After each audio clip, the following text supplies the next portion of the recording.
We don't show prep. So, so he had no idea.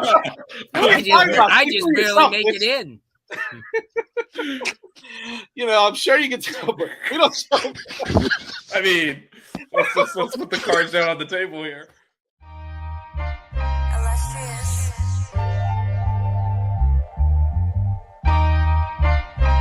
Styles.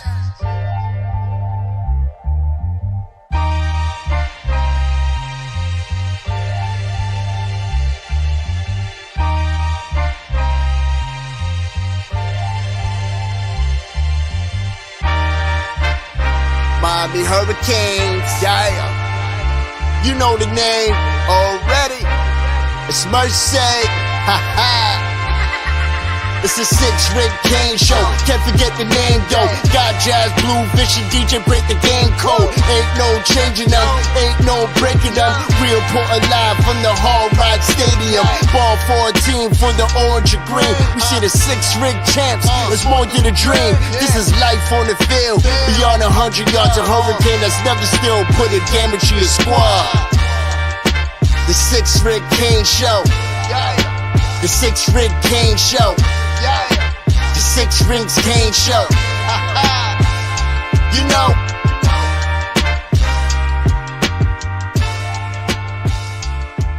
What's wrong with us? Seriously. What's wrong with us? We're Miami Hurricanes fans. Welcome to the 6 Rings Kane Show, a show dedicated to Miami Hurricane sports, featuring the legendary Larry Bluestein, Jazz Santana, Vish, and Danny Gillette. Let's go Canes. Welcome back, everybody, to game week. It's finally here. Can we do a little more countdown? What is it? 7 days away? No, 6 days away now. 6 days. 6 days away, baby. The countdown, it has begun. We are going. I mean, we've been counting down for like 3 months now. I think it feels like so. But it's finally here. Game week is here. Week 1, college football is back. It's Christmas in August technically, still. So the weather is pretty similar, so we're good. Right, we can pick it. We can put some lights up on the palm trees in August too. No one knows the difference. Yeah, you won't see the difference down here. So, but yeah, man, college football is back. The Miami Hurricanes are getting on the field this weekend, Sunday night, 7:30 p.m. against the arch rival Notre Dame Fighting Irish. We don't get to say that much because we don't play them that much. But here we are, playing them again, and it's gonna be a big game, man. We got a lot going on. I know I've posted a couple of things online, and I'll be posting a little bit more on the presser today. But apparently, from what Coach Radakovich said, I think Vish, you saw this, right? 42,000 season tickets have been sold already. So, and it's a 65,000 capacity. It's a sold out crowd, so you're definitely gonna get what could arguably be the loudest crowd in Miami Hurricanes history. I know 2017 has something to say about that against Notre Dame as well.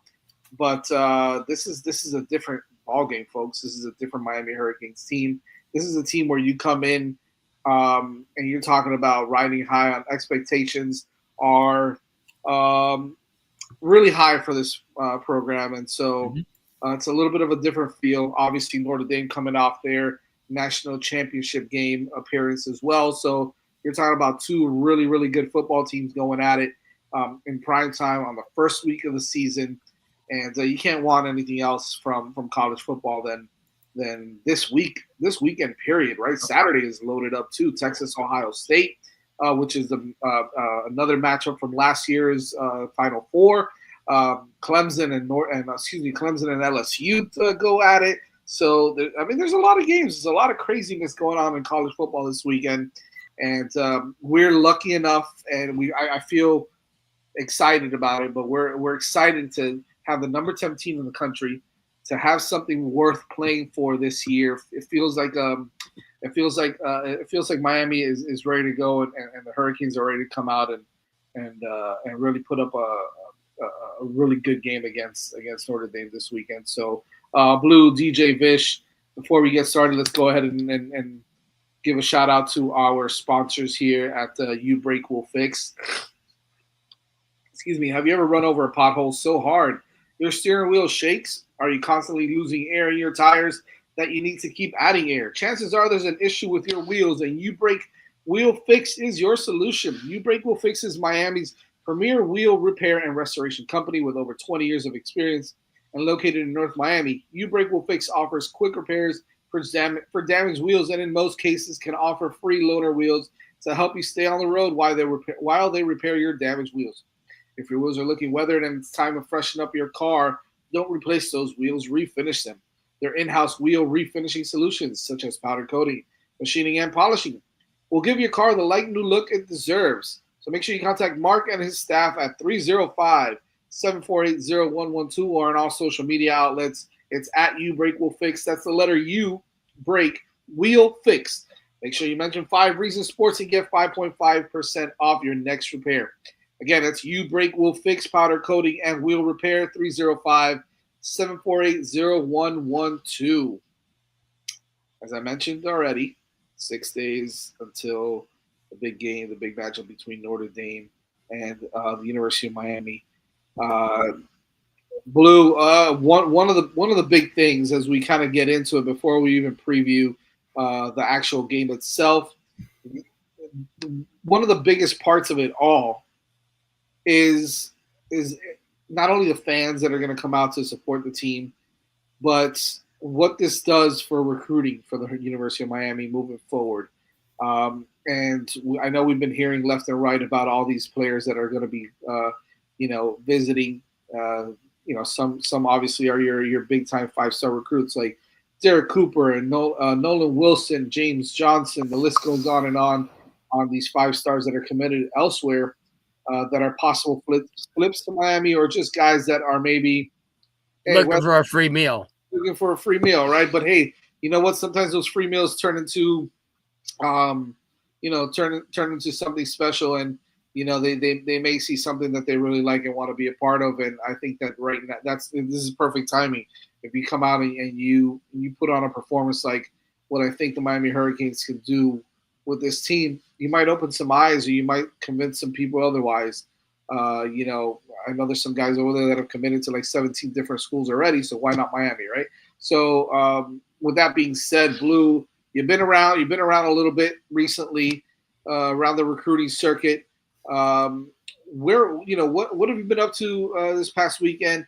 What stood out to you? Are there any surprises that maybe because obviously there's 26 guys, there's 25 kids, there's 26 kids, 27, 28 kids that are all going to be there. When I say that, I mean 2028 a year. What are some things that are kind of stood out to you and just, on what you were able to kind of see this weekend as well? Yeah. Saw a lot of elite talent this weekend, guys that could define programs. Had 4 of the top 8 teams in the country in town. Mater Dei, the number 1 team in the nation, who could probably beat a lot of small college teams, and they were loaded up. And one of the interesting things is I got a chance to see a couple of University of Miami commits. J.J. Sparks from Jacksonville Bulls was in town. They played West Broward, and just had a nice little conversation with him about Miami, and he's just pumped and about the offensive line and how it's, becoming a factory for offensive linemen, and that he's great, just honored to be a part of the next class coming in. And, but at the same time, I had an opportunity to spend some time with John Beeson and also a couple of other University of Miami guys who haven't been at the games and on the sideline. And we talked a little bit about, just what they see out of the team now and how they see things from kind of afar. Willis McGahee and I talked for a little bit about that.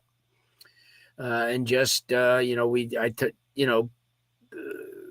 asked him about what he thought about Mark Fletcher, being the type of back that he is. And a lot of positives going around right now. But, you also have the negative people who said, yeah, Miami's this, that. They've been promised a lot of things, and Miami's accomplished nothing in their minds. offense, and that's they want to see something. They want to see a win against Notre Dame, guys, is it's game changing. It really is. Because there's not a lot of excuses you can make why Miami won the game other than the fact that Notre Dame is reloaded. And, yeah, they got a freshman quarterback, but they got two of the best running backs that you're going to see all year. But at the same time, that's what the recruits want to see. They want to see Miami finally fulfill what everybody's been talking about. And, and that's the bottom line. Is same with coaches. Miami's doing well, but and they got Jackson and we got this guy and we got that guy, but we lost to Iowa State in the Pop-Tart Bowl. We lost to Syracuse in a game that could have propelled you into the ACC title game and an opportunity to be in a national playoffs in the expanded year. And that's what people are waiting on. So no matter who you have or how much we've built this team up or talked about, Sunday night's huge. It's huge because you're going to have a standalone national audience, which aside from the 100 or so recruits that'll be on hand, you're going to have thousands and thousands of kids watching that game and not flipping over to, Rutgers and Michigan or any other game. That's the game, the only game. And that's the feedback out of all those teams. Even talking to a couple of the kids from Corner Canyon, Jackson Dart's brother. We were talking about, I said, would you ever consider coming here to play? And he goes, I'll tell you what, I watched all these teams in Florida and they're pretty good. And Jackson Dart's brother is one of the top kids. He's a versatile kid. Also have an opportunity to, talk to a really good offensive lineman from Orange Lutheran who came here and beat Northwestern. So you get a lot of feedback from outside the area. And the one thing that John Beeson and I talked about is the criticism of them not getting a lot of local players. But he said it's not true. Look at their roster. They've got plenty of local players. He says, we've got more local players than Florida has from Gainesville or Tallahassee has. And we have a lot of kids from South Florida area. And, there's, people are starting, though, guys, to not buy in until Miami gives them a reason to buy in. You got fans like you, Jazz. You're a diehard. You're a guy who is going to always look at the silver lining of everything. And there's a lot of fans that are like that, but there's a lot of fans who are sitting there waiting for their favorite team to actually really be that number 10 team instead of being there and then losing a game that they shouldn't. So this game is huge because it sets the table for the for the rest of the season because it's going to be by far the toughest team Miami will face all year. So a couple of things first out. I got some people watching, so shout out to them. They're sending me screenshots of us on the show. We have a higher view count today. I think people are fired up. And second, I believed in his rambling here. CCH Blue wants you to talk about Southridge Columbus. They didn't finish. They stopped. They stopped it in the third quarter. They won't make it up. 14-7 Columbus was winning, but they're not going to take that cheap way out. 14-7? They aren't going to. Yeah, I'm not counting that. That's not a football. Okay, then what is? Nah, that's not belt to ass. 14-7. Nah, but I will tell you this: Columbus 14-7 in the third quarter, dude. Yeah, they still got a quarter and you a half. You should know better than to pay attention. I know. That was an amateur move. That's like fumbling on the opening kickoff. That was a. You know what? I'm not game ready. Come on, Mario, take a knee. No, too soon. That hurts. That game never finished. Like I was saying beforehand, they play like 9,000 quarters. But yeah, that's 14-7. Unbelievable, CCH. Come on, man. I shouldn't have fallen for it. That is 100% my fault. Put my hand up. When the quarterback throws into double coverage, you're just like, my bad. That's what I just did. I get it. Oh man. Honestly, I'm in the group that is they got to show me something. They got to show me something on Sunday because we've all talked about how great they are, and we had this conversation last year with Cam Ward, and Cam Ward was absolutely awesome. The team fell short of expectations. So I'm kind of in that group where it's like, you got to show me something, or, I'm not buying it until you show me something, and Sunday is a perfect day to do it. And if they win, I'll eat my words and I'll believe in this team, but they got to put together a good showing on Sunday in order to make me a full believer, because I fully believed last year and they fell short. So I'm not making that same mistake again. Well, hold on a second. You definitely did not believe last year because you had them at 9-3 or 8-4 last year. Also. They overperformed your record. Yeah, they overperformed your record, number one. Number two, expectations changed during the season because the fact of the matter is no one most of the people were the same way, the way you are right now, DJ, which is valid. I mean, listen, I want to see it. I want to see it. But falling short, yes. And look, at the end of the day, they fell short because the expectations goalposts did move, right? It moved from, hey, we can go 10-2 and all right, we'll be okay, to, dude, we should be in the playoffs and kicking everybody's ass because we have the number one offense in the country. It's also when you're sitting there at 21-0. Right. I mean, that is what. Yeah. It's like losing to Georgia Tech at home on the last play of the game. It's not great, but not that big deal. Losing because you didn't kneel the ball, then it becomes a problem. Like losing at Syracuse. Syracuse is a very good team. No one would be like, I can't believe we lost at Syracuse. But when you're up 21-0 and then you lose, that's where it really. I think that's the one that did it. And I get it, but losing in the Pop-Tarts Bowl. I mean, I don't think. I'm sorry, you pulled everyone out of the game. That game was over if they left Cam in, so I don't think that really matters. No, yeah, I really wouldn't engage anything on that game. But look, at the end of the day, even the anti-ACC people weren't like, oh, look, the ACC lost the game. Everyone knows they pulled the team out, and it was just garbage in the second half. We watched it in person. But by the way, Iowa State pulled players too. It was both teams just tools down.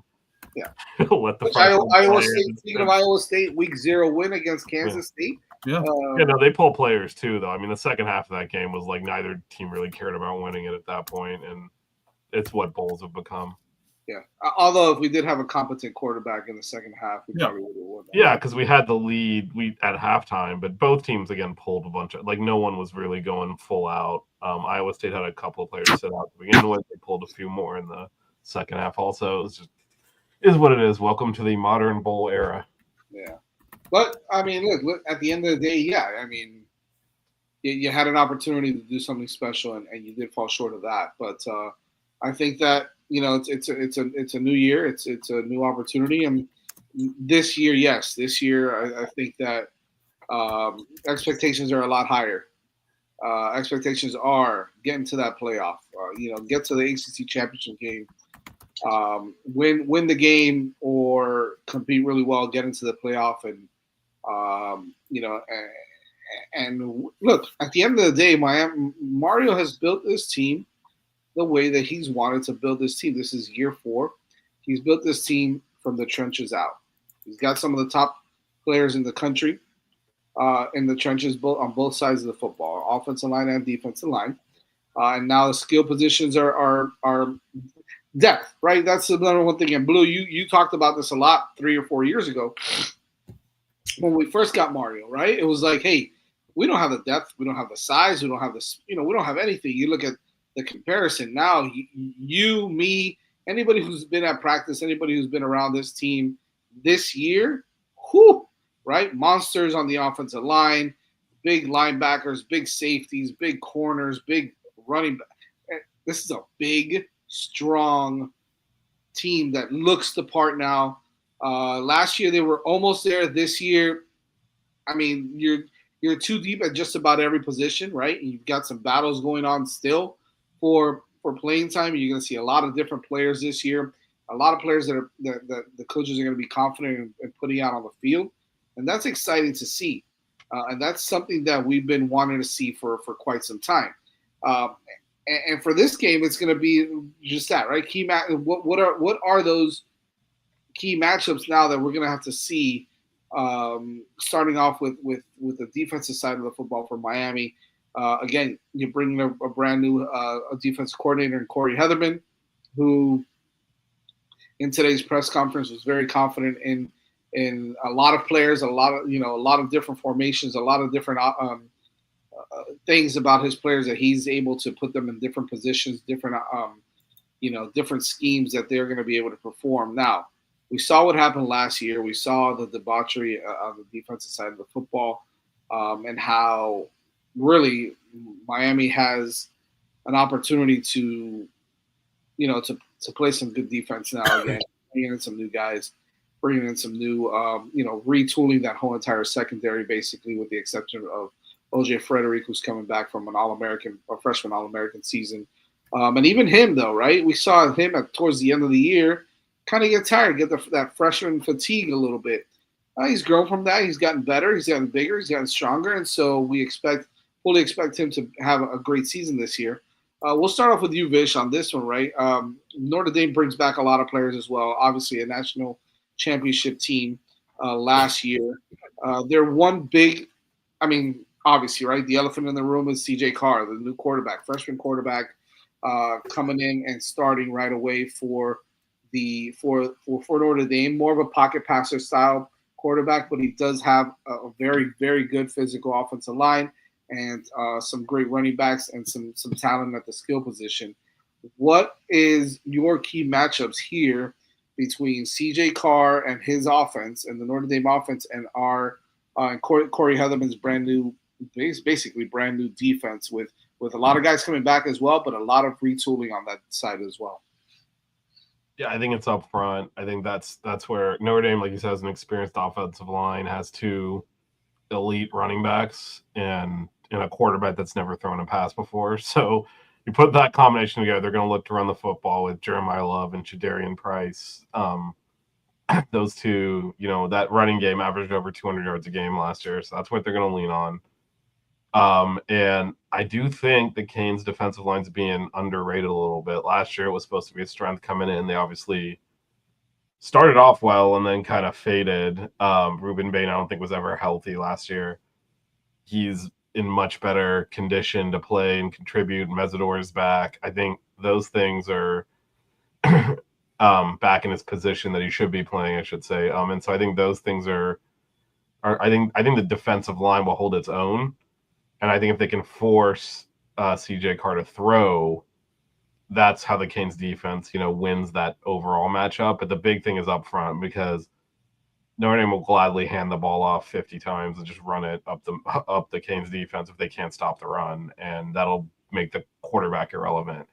And I will say that the Notre Dame did do some work in the portal at receiver.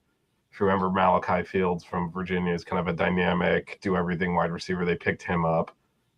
So Canes have to contend with them. So if they do have playmakers if they can get the ball out to them. Jaden Greathouse is a returning player. He was really good last year in the playoffs.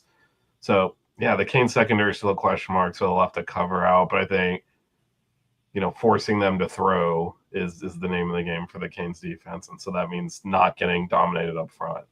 You're not going to win every battle at the line of scrimmage. Notre Dame's offensive line is too good for that, but just holding their own and forcing them to medium, long yardage passing situations, that'll be the key. Yeah, I'm with you. I think you mentioned one guy, the most important guy on that defense, right? Ruben Bain was able to slim down to a lean 275 pounds. That guy's an animal, man, playing the edge at 275 pounds. I mean, it's going to be hard to stop that kid. But DJ, we'll go around here on your key assessment. What are the key matchups in your opinion between this Notre Dame offense, again, who, as Vish mentioned, may lean heavily on the run. However, they do have some really good guys on the outside as well, that if CJ Carr has time to throw, that's going to be the biggest issue. So in your mind, what are some of the key matchups there that could really help Miami pull this one out?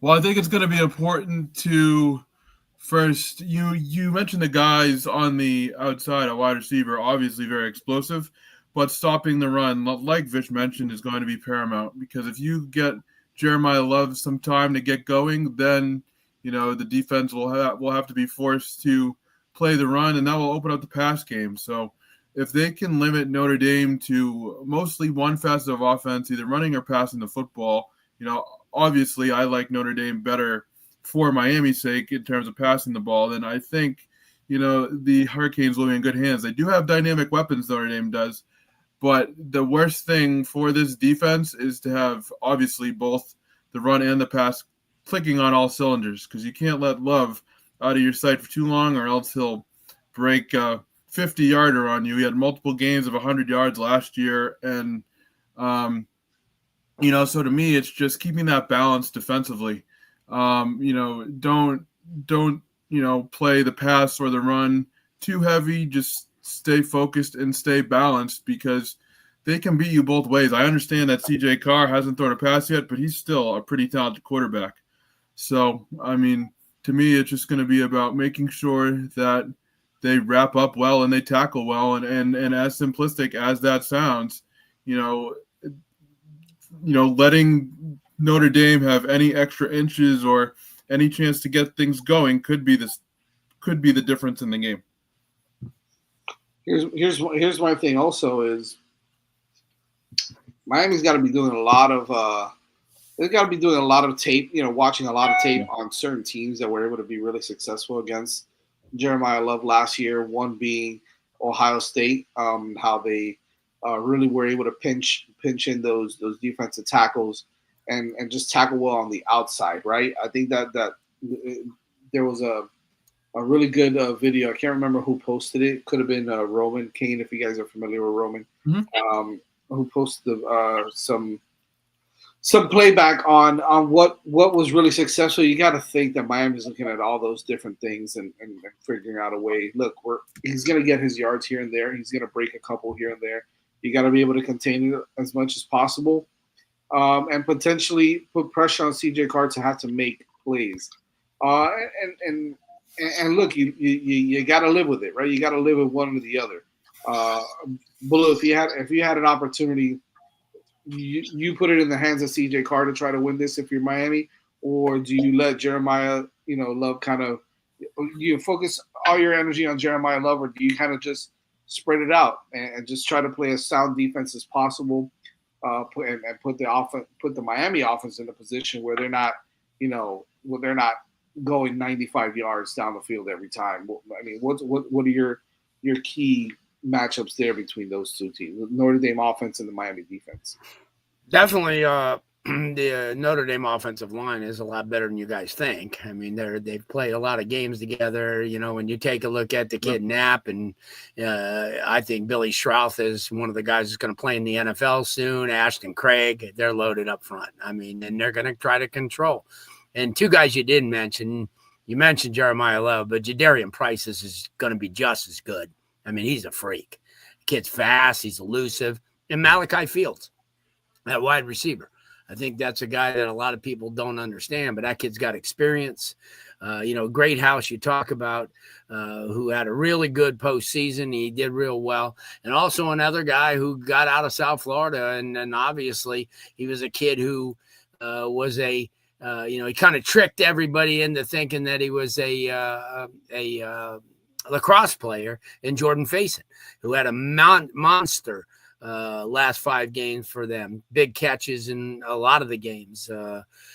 Indiana game, obviously. So there's a lot of ways that they could beat you, and they're not going to put the ball in a freshman's hands and let him try to dictate. They're going to try to ease things in with a big line. They've got playmakers at wide receiver, and they got 2 really good backs. Think if you just concentrate on Love and he goes out, and then you go, oh, well, he's out. Believe me, yeah, I've watched the other kid run a lot, and he's pretty good too. So, it's going to be one of those battles. And Miami's got to, they're going to have Corey Heatherman's going to be a busy man, and he's going to have to devise things. He's going to have to kind of make changes on the run, and because they don't have, Miami doesn't understand. Miami is not playing with the same personnel as last year. So they're going to have to see how those adjustments can be made. I think they're, obviously having what you have in the secondary now helps quite a lot, but we haven't seen them all play together. And but you know what? On the defensive side of the ball for Notre Dame, the same questions will loom. And we'll get to that. But I mean, I'm just saying that you asked me if they're going to let the freshman try to be the guy. No, I don't think they will. I think they're going to take the ball out of his hands as much as possible. I don't think they're going to try to throw in the Miami secondary. I think they're going to use their tight end. They're going to use their running game. They're going to try to soften things up. It's going to be one of those adjustments where they're going to take what Miami's going to give them, and then Miami's going to have to make the adjustments back. And that it's going to be a game of adjustments on both sides. You have a really good offensive coordinator on both sides. You have a proven defensive coordinator for Miami against one who's good. But remember, Al Golden was damn good. And he did a great job over the last couple of years in putting Notre Dame in that position. So, yeah, there's weaknesses and strengths on both sides, guys. And that's why great coaching will win this game. And the thing about Price and Love, Love had 235 receiving yards. Price had 10. So that's not to say they're bad, pass catching running backs, but that's not Forte. So if you stop, so if you stop the run there, then I think you're good because they're really not a threat in the passing game. That's not to say that they can't be, but they're mostly, pure running backs, not a dual threat type back. So if you stop those two at the point of attack, at the line of scrimmage with the defensive line, you're in good shape. Yeah, and I'll just say, if you get into a situation where CJ Carr is having to win the game, and even if he does win the game, as DJ says, a highly rated recruit, you've still done your job defensively. You made them beat you with their weakness. And if that's still good enough to beat you, that's good enough to beat you. But the goal is to force them to play to that weakness. Yeah, against most teams, Notre Dame is just going to be able to run over them. Yeah. But Miami's not one of those teams. Yeah. I agree. Good points by everybody. I think that what you're going to see moving forward, as well as we talk about now the defense and the offense, right? For me, and it's interesting because this is something that Coach Shannon Dawson brought up today in the press conference as well, is there's a lot of emotions that are going to that are going to factor into, this football game, especially the first 2 or 3 drives on each side, right? And then after that, it's just football. After that, you settle in, you get the whether it's jitters or whether it's, those first 10 to 12 plays that you script up that are phenomenal. Now you've got to play football. Now you got to take emotion out of it a little bit, and you just got to keep executing, because the first quarter, the first 2 or 3 drives, there's a lot of emotion, right? You got all this adrenaline pumping. You're ready to go. It's the first game of the season. You're playing Notre Dame. I mean, Jesus, you got you.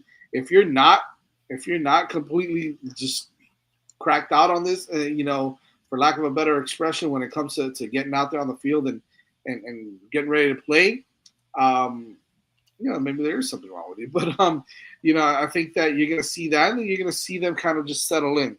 Both sides of the football, both teams. You'll see both teams do that. Both teams are great. But you mentioned it, Blue. The Notre Dame defense has never played the Miami offense. You got on Miami's side of the football, just like they do. Obviously the biggest thing is the experience at quarterback. Carson Beck coming in 29, and I'm going to keep saying it for the people who continuously, for some reason, downplay how good Carson Beck is. Don't even put him in and I'm usually don't really care about this, but don't put him in like the top quarterbacks in the 29-3 in the SEC for the University of Georgia. Took him to the SEC championship game last year. Has been a part of national championship teams. I'm sorry, took him to the SEC championship team last year. Took him to the playoffs. We're talking about a guy who, in an off year, when Georgia led college football in drop passes, which is not a stat that the quarterback has, it's the wide receivers for dropping passes, went 28-12 with 3,500 yards throwing. And I think that you would have taken that from anybody in college football. but we're downplaying it. We're talking trash about it because he threw 3 picks in 2 consecutive games early on in the season. And what I don't understand is how they're not taking into account. They take into account what guys like Cade Klubnik do in the second half of the season, or what a guy like Lenore Sellers or whatever the case is, and not putting Carson Beck in that same conversation. What he did that second half of the season, and how he put it together and got a lot better, right? He kind of fixed things a little bit, and whatever the case was, did what he did against Alabama. I mean, that was a showcase there in and of itself. You're talking about a guy that's going to come in with that type of record. That big games are what he has done in his career. This is not a big game. This is not a big. This is just another big game that he's going to be a part of. It's not going to be spooked by it, right? He's used to this. This is what he did in SEC country every single year that he was there, right? It was play big games like this, big crowds, big energy against some of the best teams in the country on a consistent basis. I have no problem, no issues with Carson Beck coming in and being able to lead this football team. You got a 3-headed monster at running back. Notre Dame has 2. Give me 3 with Miami, with Fletch, Lyle, and Marty Brown. All right, so you got 3 guys right there that at any moment could be your lead back, right? That's how good all 3 of them are. I think all 3 of them are very good running backs that can come in. You have potentially, and by the way, I think that Notre Dame's offensive line is great, Blue. I think they're amazing. I know they got a couple of injuries. I don't know how that's going to affect them this weekend, but I know that they got a great offensive line. And Miami's offensive line is just as good, if not better, by some people. Miami's right? Miami's better, and they're deeper. See, Notre Dame behind what Notre Dame has on the front line, they don't have what Miami has. They don't have a Samson Okunlolo or any of these guys like that. And They don't have a Ryan Rodriguez who's a freelancer and can make a difference at 3 different positions on the line. So no, but I wouldn't discount them because their continuity and that's the only thing I'm saying. But that's why I think both defenses are going to be challenged. And I think, unfortunately, if it comes down to a kicking game, Miami right now, you don't know. We're going to get to that in the next segment. Yeah, all right. Well, sorry. We'll get there, Blue. Jeez, Blue. Sorry to jump the damn gun. Blue has the entire offense and just straight to the kicking game. It's not Florida State week. We don't start with the kicking game. Just kind of going back to it, I know I'm going long a little bit on this, but you match up that offensive line against anybody right now, and that's where you win football games, is in the offensive line, in the trenches. I think our offensive line, albeit their defensive line is good, our offensive line is better than their defensive line, right? And so that's where I think Miami may have an advantage and being able to, first of all, protect Carson Beck, run the football well, and give him time to be able to throw to his talented wide receivers. We don't know about these receivers yet. We don't know how good they are or how good they can be, but word on the street is that they're pretty damn good, and they're about 6 deep, right? So if he can get it to them and they can make some plays against a really good – that's one thing that Notre Dame does have, right? They probably have one of the best, if not the best, secondary in the country. If you can get the ball out and you can get the ball to these wide receivers and they can make some plays against this really good secondary, you got yourself an opportunity right now for Miami to really come up big in this football game and show some people that they're not to be messed with, whether it's a wide receiver or running back. The X factor at the end of the day, Danny Gillette, is Elijah Lofton, baby, and Bauman, right? And what's Bauman's first name? Nick? Is it Nick Bauman? Nick Bauman, right? The kid from Tulane. Anyways, the offensive line and the tight end, those tight ends are your X factor for Miami. I think if they can match up well with some of their really good linebackers, then Miami's got a great opportunity. Thank you, Jacoby. I appreciate it. Alex Bauman. Totally screwed that one up. Appreciate it. By the way, Mo, thank you for the Dono. Kings have a better O-line than the Dolphins. Yeah, ain't that the truth? That's for another show though, Mo. Don't get me started on that, boy. We didn't even get to the kicking game yet. Let's go. I know. But I think Miami's got a good opportunity on the offensive side of football to score some points if they're able to scheme properly and execute, because it's going to be all about execution. That secondary is really good for Notre Dame. What are your thoughts there? Anybody want to chime in there? About what? What was the Go ahead, question? DJ. Go ahead, DJ. Miami offense versus Notre Dame defense. Go- What do you- go ahead. Go ahead, DJ. DJ, come on now. You were burning the midnight oil on this one. Let's go. Well, I think it's going to come down to what these young wide receivers can do, and I'll fully admit I am not the biggest Carson Beck fan. I was never a big Carson Beck fan when he was at Georgia, but I think when you're looking at how young this wide receiver room is, you have a quarterback that is in the perfect situation to help these guys grow and develop. We talked about a couple shows ago how he was teaching the guys his tendencies and the routes and going over film with them, and I think that will help these receivers develop faster. And you talk about his big game experience, and I think that will carry over to that young wide receiver group as well. So while there may be an adjustment period for Sunday's game, and while things may start off, rough because things are just getting going on Sunday, I think we're going to see the dividends pay off throughout the course of the season. So I'm really interested to see what this young wide receiver group can do. Very raw, but a lot of talent. And, the talent may not show itself until mid-October or, even maybe later in September, but the talent is there. And I'm curious to see how much we're going to be able to get out of that group on Sunday. Yeah, and the strength of Notre Dame's defense is their linebackers. Probably the best linebacking core in the country. Yeah. So very good. I do agree that the Miami offensive line should generally win the matchup against the Notre Dame defensive line over the course of the game. As Blue mentioned, Notre Dame's defensive line is also really good, but their linebackers are the strength. So it'll be interesting to see how Shannon Dawson attacks that part of the field, because you can get that push and push them, push the defensive line back into them, but they're still, there's playmakers there. We mentioned Elijah Lofton, Bauman, if they can attack that and kind of get them to slow down, get them out of position, that kind of thing, because that is really where Notre Dame's strength is defensively. They're replacing a couple of really good players in the secondary, but again, I would say similar, although I think, Carson Beck is obviously, as we mentioned, a proven winner at this level and throwing a lot of balls and throwing them at a high level. I would say if the Canes are being forced to throw, that's not a good thing for them either.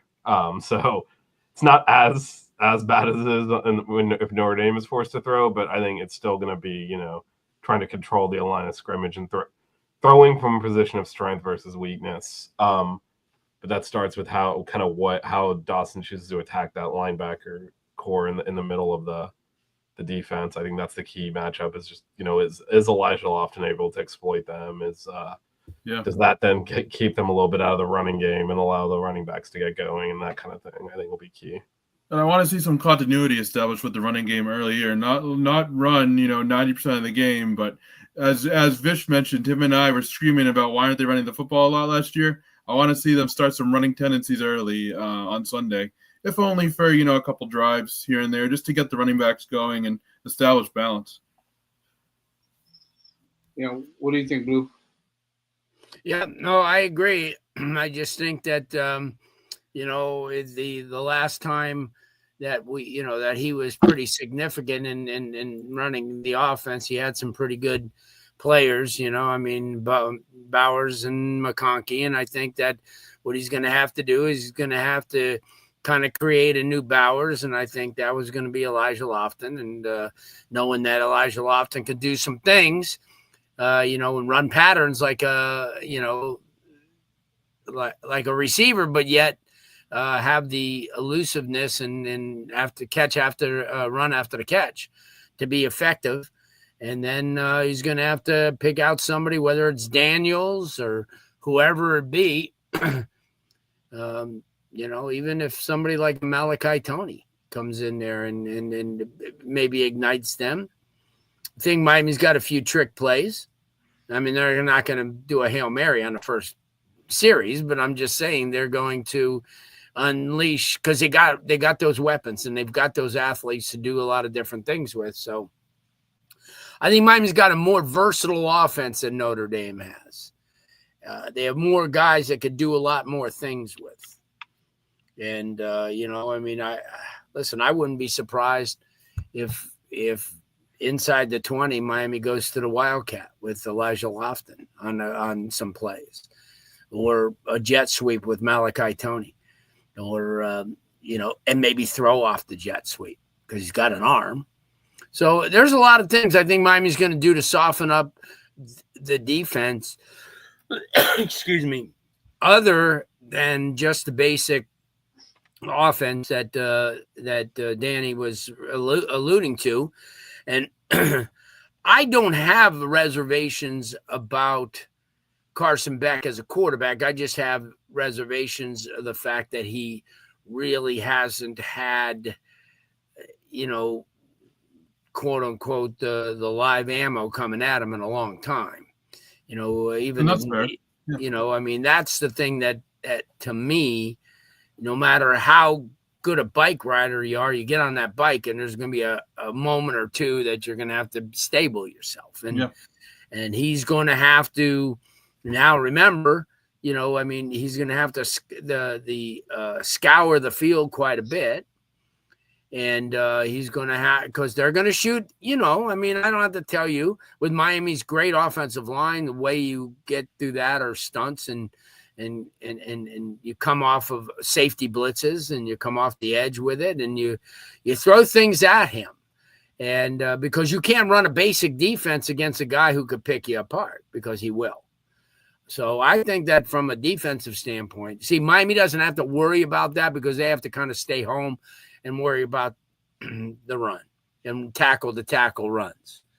But Miami, from the defensive standpoint, or Notre Dame from the defensive standpoint, could they can gamble. Especially Fletcher's not taking the ball the distance. Just not. Okay, so Lyle does. Fletcher doesn't. Love does. So that's you got to play a kind of a checkers and chess game here, and you got to see you just got to feel each other out. I mean, if somebody makes a big play right off the bat and somebody goes 70 yards, okay, so be it. Let's see, let's look at that film and see what happens, because there's going to be some big plays. There's going to be a lot of big plays, I think. Yeah, it is an opening game, so there's going to be coverage busts. There's going to be all these things that need to be played. 100%, and communication breakdown, and the thing is that's the one thing we heard from Miami last year in Game 9. Yeah, but once you get to the end of the season, it's like, what did I do? What did I do? I didn't anymore. It's just you can't. You don't know what you're doing, essentially. No. I'm just saying, if you remember, we got to communicate better. That's something that you should be doing in practice, not in the middle of 70,000 people. in Game 10, still working on it. Yeah, whatever it is. I'm not, it's easy to bash somebody like Carson Beck who didn't practice in the spring, and then, and you go, oh, he's not gonna. You know what? If he gets in the rhythm and he's got a better chance to succeed with what's around him than if he was at Georgia, maybe, because he's got a fortress of a line. You got a 3-headed running game. You've got a versatile tight end H-back guy and Lofton and receivers with just unbelievable amount of ability, but the cohesiveness and the chemistry is the only thing that's going to, I think, kind of hold them back of anything, because Daniels was a big time player. He made plays where he played before.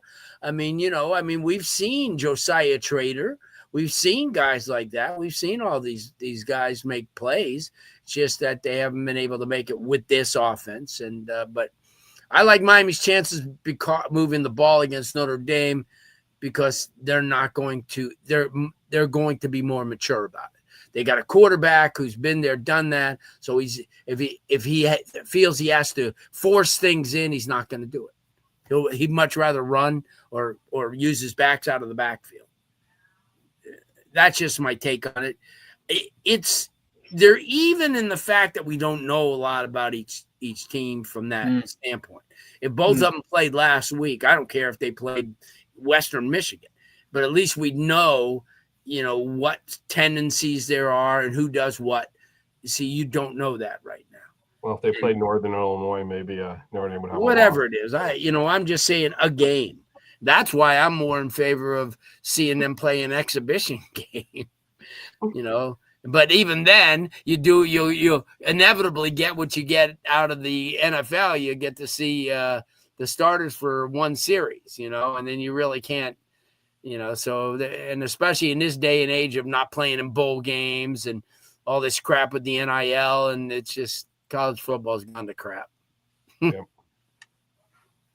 All right, why don't we quickly talk about Blues subject before we do predictions here? So, I guess there was a little bit of news out of the press conference today because I just assumed Bert Auburn was the kicker, but Mario said he would name one this week at some point. So, I know you've seen Carter Davis kick quite a bit. Does that surprise you that he's still in the running here? Well, I think that they're comfortable with multiple guys as opposed to the guys are struggling, and so I think that's more of the issue, not necessarily the fact that that they're struggling. I think that they're both executing well. I mean, he even threw in the third guy, which is the other kid that they brought in. I forgot his name now, but I know they brought in a third guy. But yeah, it's Bert Auburn or the Davis kid, Carter Davis. See, did I get his name right this time? Yeah, Carter Davis played at Western High School down here. Yeah, right. I think he's the FAU kid. So yeah. Well, they got Will Roca, but I don't know if he's gonna. You know, he's not a guy that's going to. You know, they say if you have more than one quarterback, you don't have a quarterback. I think the same applies to kickers. I don't know what's going on here. I feel like if someone had actually like just been making all their kicks in practice, we're not having this discussion. I think we'll see. I think at this point you just got to wait and see what happens. But I don't think it's wow, they're both just making every kick. I don't know what to do. I don't think. Yeah. We see so lucky. Now we've seen guys make it all the time in practice, and they get in the game and they can't make shit. Their so butts. That doesn't mean like, and it comes down. Although we did mention this, and I think Vish, you're the one that mentioned that 2 years ago, Bert Auburn was. He was automatic, right? Like the kid was.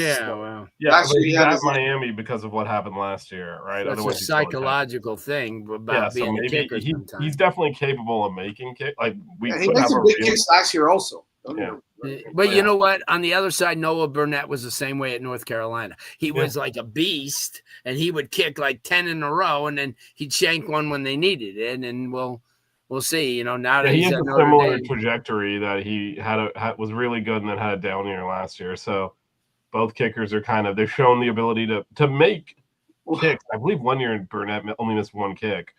So they've shown the ability to make kicks for an entire season and then also get the yips. Well, gets in your head, man. Gets in your head. Down to the kickers, we're all gonna pass out because it's gonna be. Well, I'm expecting Carter Davis to kick touchbacks, though. That much I am. Stronger leg per se. Right? I am hoping for. I mean, that's the reason they got him initially was because the Canes were one of the worst kick coverage teams in the country last year. Gave up 2 for touchdowns and a lot of long returns. So I think that he was brought in to put it to the end zone. Great segue on that because now I think everybody should be pretty scared about our kick return game with bringing in Keelan Marion, who's an All-American. That's right, damn it. You know, we're excited about having him returning some kicks. You know, I think that right now we're going to look – I mean, look, special teams, when we were at our best, man, special teams was making some big impact. Oh, yeah. Whether it was returning kicks, obviously Devin Hester, but that was even after – but you're talking about even the aforementioned Brashard Smith when he was running the kicks back. I wish they would have put him more there. But let's talk about the days. You know, the good old days, right? You had Antro Rowe returning kicks. You had Philip Buchanan was a stud back there. Yeah, they had some really good guys. You know, they had some really good guys. I think Mo Sykes was returning kick returner, if I'm not mistaken, for some time. Also. I mean, there was a lot of really good special teams, and obviously back then you had Todd Severs and they had some really good kickers. Andy Crossland, all those good guys. He had some great kickers. Listen, if we can get a guy like Keelan Marion to come in and go past swear. the 31. If he gets to the 31, I'll jump out of my seat in the press box. That's I'm not that's asking all I'm for it asking. is for him to make for one him to cut. change Make direction. one cut. If he changes Yes. directions, Yeah, I'm that's done. it. If he doesn't run right into the back of somebody, I'll be so elated. I swear to God, if he does, you're lucky. none He'll of get you- that Chris Johnson Memorial Award really quick if he goes. That's the guy I'll be watching on Saturday. I don't know. Does that something? Watch, he'll lead the nation in kick returns. I'll kill myself. I swear to you, Larry. Come on. So they'll interview him in the post game, and he's like, "Yeah, they told me Because to cut." Miami never gave me a shot. Yeah, right. Yeah, my ass. All right. Oh my gosh. They never told me to cut. They never told me to cut. What was I I supposed also to don't do? care what he does. He better not do it against us. That's all. I'm Yeah, saying. exactly. Oh my gosh. That's a November problem. But. All right. I'm not concerned with the kicking game. I think we'll be all right. I'm gonna All go right. all right and say we're good. As long as you feel good, that's all I worry about. That's it. That's all that matters, right? Prediction? Is it prediction time? It is predictions time. Wow, the first prediction of the and, season, baby. Woo! And then we got show and tell. And Yeah, Blue, you got better show come and tell. strong today. All right. Score predictions. Larry Bluestein. Blue, we'll go with you first, my man. What do you got? 31-28 Notre Dame on a field goal. I know, yeah, because you have them as an L already. So we're gonna get these two out of the way. DJ, what is your score prediction? Jesus. I switched. Watch. I switched. Do No. it, DJ. Fish Do put it. the pressure Do it. on him. Do it. I have 24-13 Miami, but it's going to be ugly as hell. 24-13 Miami, let's go! It's going to be What'd ugly you as do? hell, and I wouldn't be shocked if Notre Dame won. He switched. He did switch. Vish, I'll tell you what, Vish leaned on your ass. That's what it was. The only thing I texted him was, "Are you coming to the show?" Like a minute before the show. That was it. I have not contacted him. No. Like I've already accepted that Fish is gonna have Miami winning 72-10. I mean, Fish's predictions have But no you had bearing him on halftime losing last week. That's a halftime.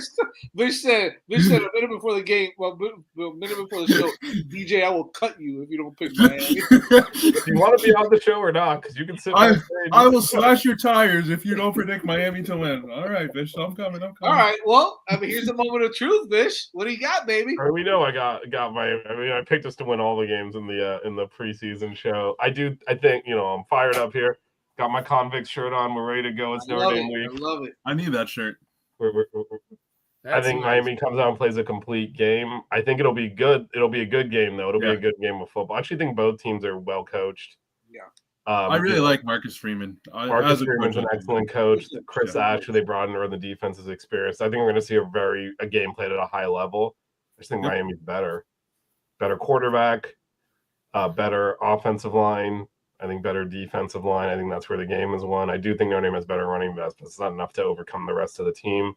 And it's also, I think, being undersold how intimidating that environment is, and you're walking in there with a freshman quarterback. I think that's going to be the difference. That crowd is going to be wild. And I think here's my prediction: by November, they're dismissing this win, saying, "Well, they came in with the freshman. He's much better now." When they're trying to rank Notre Dame ahead of Miami despite losing to them. But on Sunday, Canes 30, Notre Dame 17. Okay. Mohammed just kicked in $4.99. I'm telling you, I want to be his benefactor. He always does good. Hurricane. By the way, for 42-17 again, 42-17. Jesus, leave no doubt. I would love from your mouth to God's ears, Bo. Hurricane Sean has 27-13 Miami. I like all of these, right? I wish I was down there with you guys. I'm bummed out. We would be going to pick six. Wouldn't that be ironic if Miami won the game on a pick six? Oh my God! Another a little bit of Trajan Bandy there.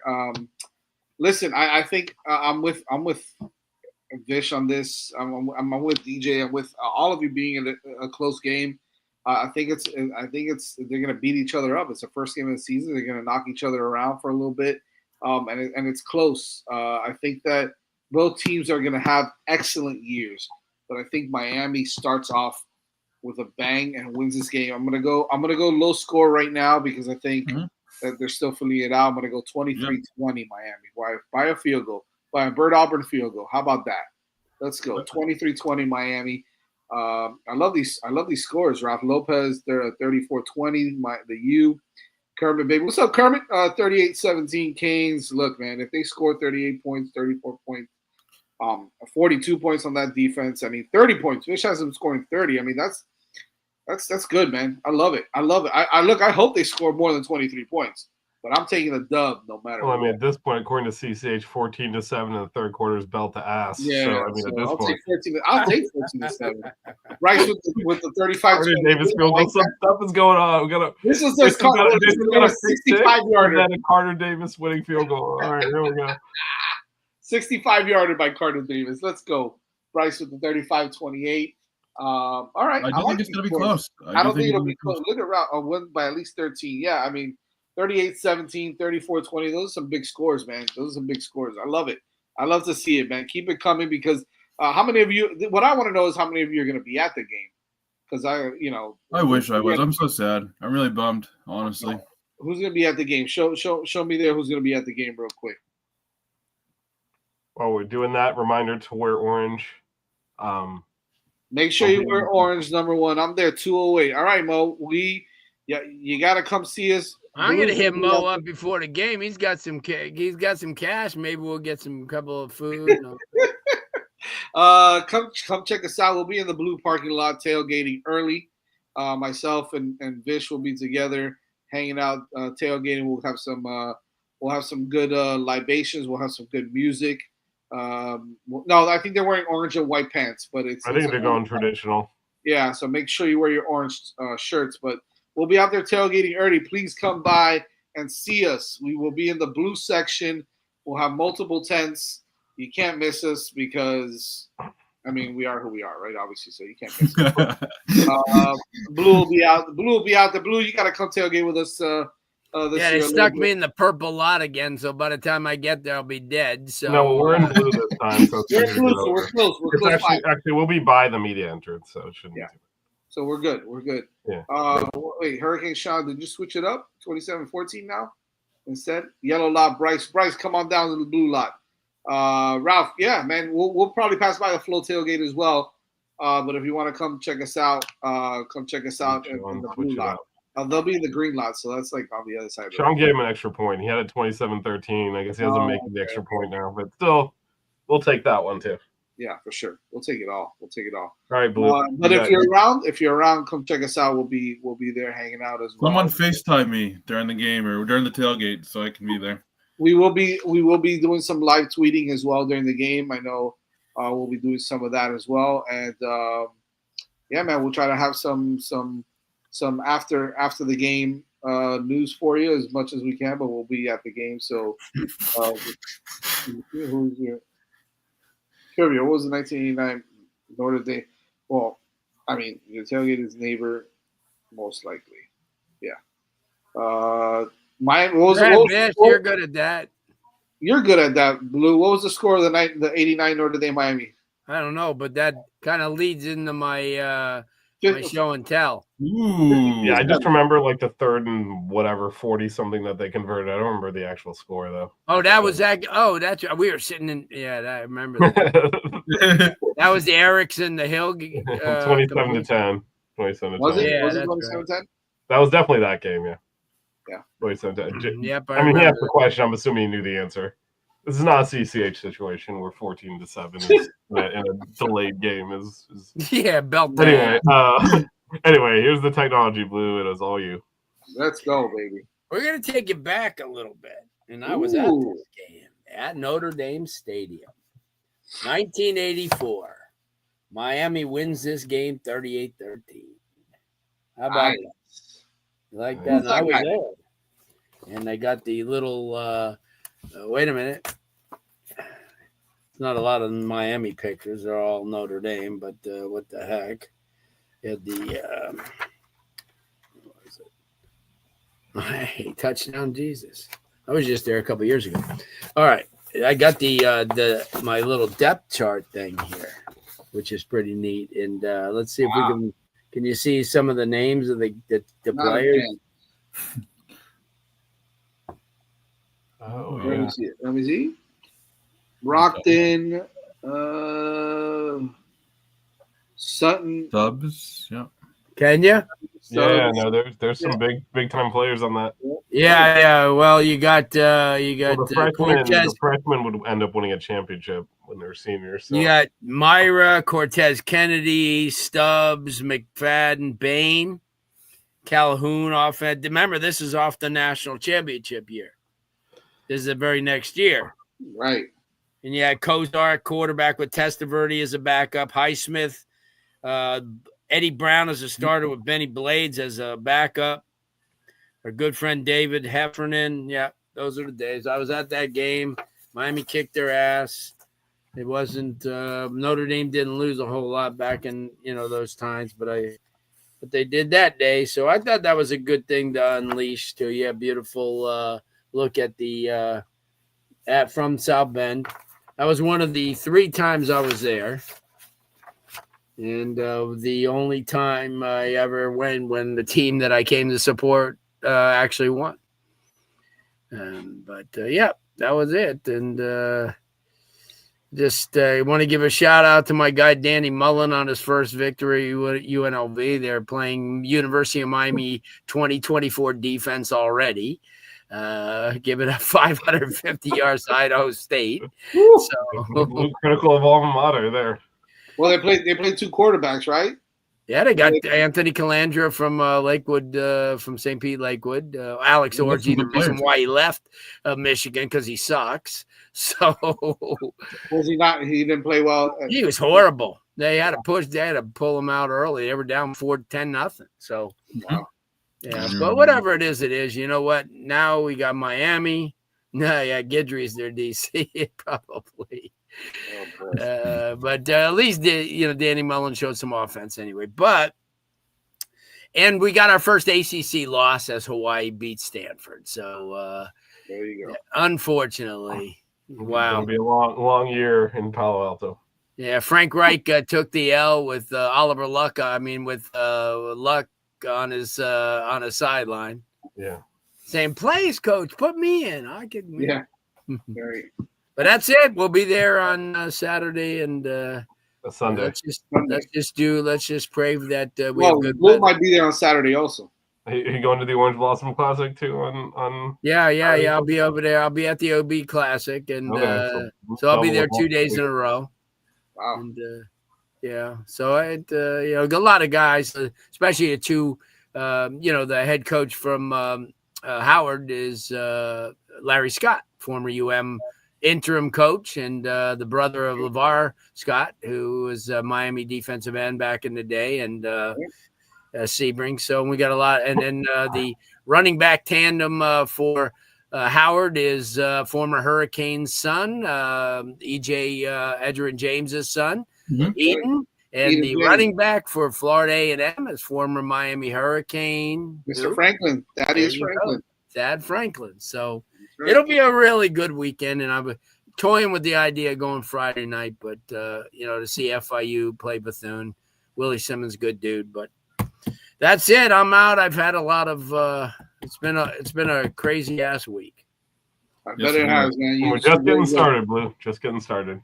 Yeah. Blue, you do some awesome work, man. We appreciate everything you do, by the way. Yeah, back at you guys. You're the man, so the heart and soul of this for sure. I don't do anything, but I appreciate that. Yeah, whatever, DJ. Yeah, whatever. All right. Vince, can you please take Jazz out of the show? I've had enough of his. Thanks for switching it up, DJ. You're a good dude. Yeah, you're not so bad yourself. You know what? At the end of the day, you're all right.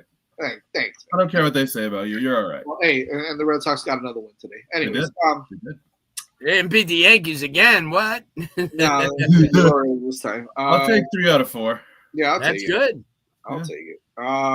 Thank you everybody for watching the show. This has been a doozy. I'm excited about Week 1, Miami and Notre Dame, 7:30 p.m. Be at Hard Rock. Come tailgate with us in the blue lot.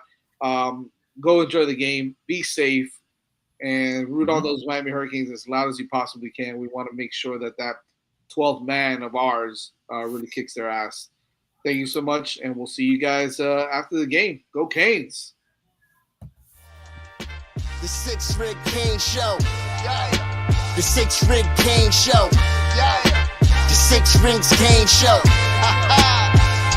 You know.